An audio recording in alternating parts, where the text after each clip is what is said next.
Some years ago, one of the teachers I was teaching with at a retreat was working with a student who was having difficulty with walking meditation. And for those of you that aren't familiar, walking practice, like sitting, is just bringing your attention, your awareness, to the experience of moving. And we tend to slow it down some so we can really notice what it feels like. Well, she didn't like it, and she was wondering whether she could just practice, sitting practice for most of the day, stretch in between. And his suggestion was, how about doing it the other way around? Just stop sitting and do a whole day of walking. They negotiated, and she agreed to a half a day of walking meditation. Okay? I want to read you the note she wrote about her experience.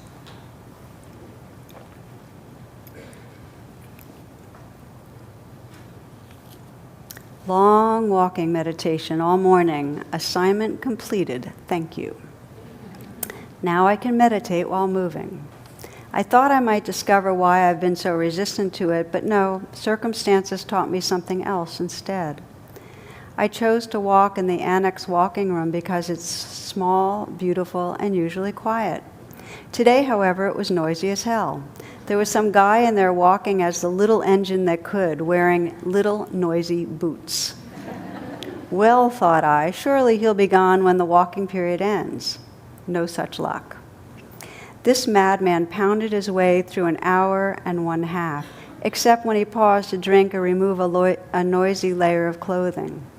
I tried metta, loving kindness practice. Surely he must have a lot of pain to be so driven. Then I realized that I wanted to kill the SOB. I stood there noting hate, hate. Later I stood in the middle of the room and wept. Tears, tears. Then I got to the point that I realized that whatever problem he had was his, not mine. After that I got quiet and he was just sound. And so I walked and breathed and he paced and pounded, and pretty soon it was all the same to me. His noise, my breath, the movement of my body. After an hour and a half he left and it was incredibly quiet, which was different, but not as much better as I'd expected. Mostly just different. Thank you.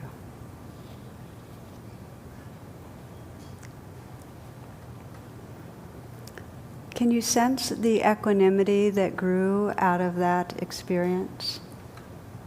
That she stayed. I mean, she could have left that room. She could have, decided that, she had done the job. But she stayed, and not only that, she stayed with the actual experiences that were going on inside her. Okay, try metta, hate, feel that, weeping, and then quiet.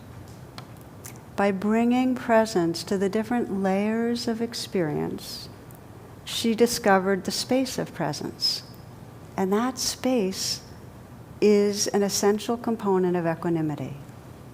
As soon as we have space and we're present, then noise, sound, breathing, feelings, they can come and go. What shifted? She was no longer identified.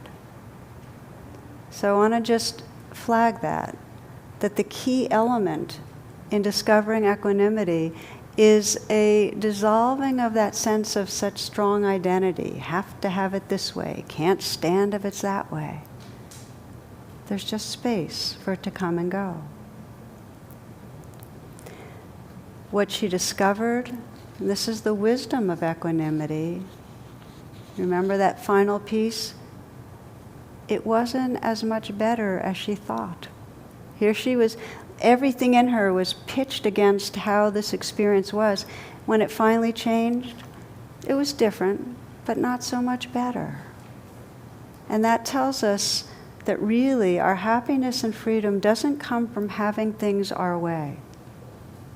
It doesn't come from people cooperating with our agenda, or having it be a sunny day versus a rainy day, or even having our body feel terrific versus having, a headache or a stomach ache. It comes from how we're relating to our circumstances.